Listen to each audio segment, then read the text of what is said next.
Assalamualaikum warahmatullahi wabarakatuh. Pada kesempatan kali ini, pada sesi hari ini, kita akan membahas terkait dengan istilah komunikasi dalam Al-Quran dan hadis. Istilah-istilah komunikasi dalam Al-Quran dan hadis sangat banyak dalam Al-Quran maupun dalam hadis. Misalnya di antara istilah-istilah yang sering diucapkan dalam Al-Quran dan hadis, ada istilah lafaz, ada istilah qaul, ada istilah kalam, ada istilah naba, ada khabar, ada hiwar, jidal, bayan, tazkir, tabsyir, inzar, dan tahrid.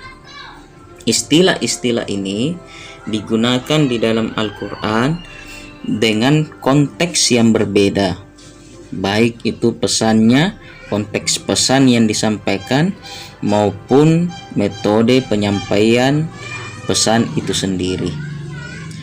Pada kesempatan kali ini kita akan membahas lebih spesifik pada pesan dalam bentuk qaul.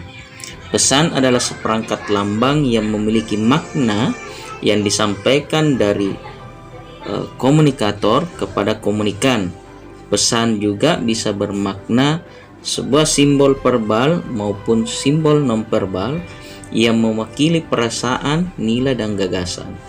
Jadi pesan-pesan yang disampaikan kepada khalayak atau audiens atau mad'u merupakan perwakilan dari perasaan kita, nilai kepercayaan yang kita miliki, maupun gagasan yang ingin disampaikan. Pada kesempatan ini kita akan membahas terkait dengan pesan verbal.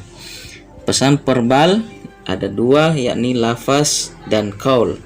Lafaz, makna lafaz dalam bahasa Arab adalah melempar.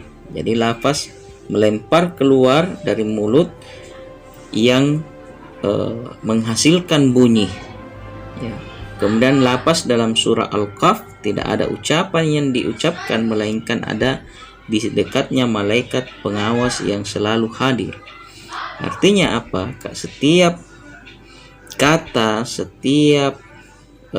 kata yang kita keluarkan, maka itu dicatat oleh malaikat. Qaul artinya kata. Menurut Ibnu Manzur, qaul adalah lafaz yang diucapkan oleh lisan, baik maknanya sempurna maupun tidak. Ada kata-kata yang mungkin tidak memiliki makna secara sempurna, ya. Sementara qaul bisa dalam bentuk lafaz maupun bisa dalam bentuk kata.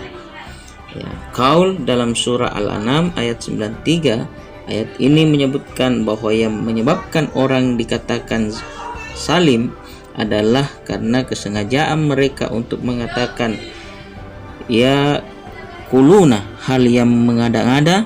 Jadi qaul adalah sesuatu yang dikatakan secara sengaja. Jadi apa yang kita sampaikan itu harus dipikirkan terlebih dahulu, karena segala apa yang kita sampaikan itu akan dicatat. Qaul dalam Quran kita sudah membahas pada prinsip-prinsip komunikasi Islam. Yang pertama adalah ada qaulun ma'rufan, ada qaulun kariman, ada qaulun masyura, ada qaulun baliga, ada qaulun laina, ada qaulun syadidan, dan beberapa kata qaul yang lainnya yang dikontekskan sesuai dengan halayak yang ditemani berbicara.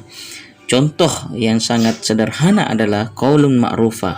Dalam surah Al-Baqarah 235 dikatakan ini dalam bentuk bahasa sindiran yang tidak menyakitkan perempuan yang masih dalam duka. Qaul dalam surah An-Nisa ayat 5 menyinggung ahli waris yang masih belum cukup umur agar terkait kenapa harta tak diserahkan secara langsung.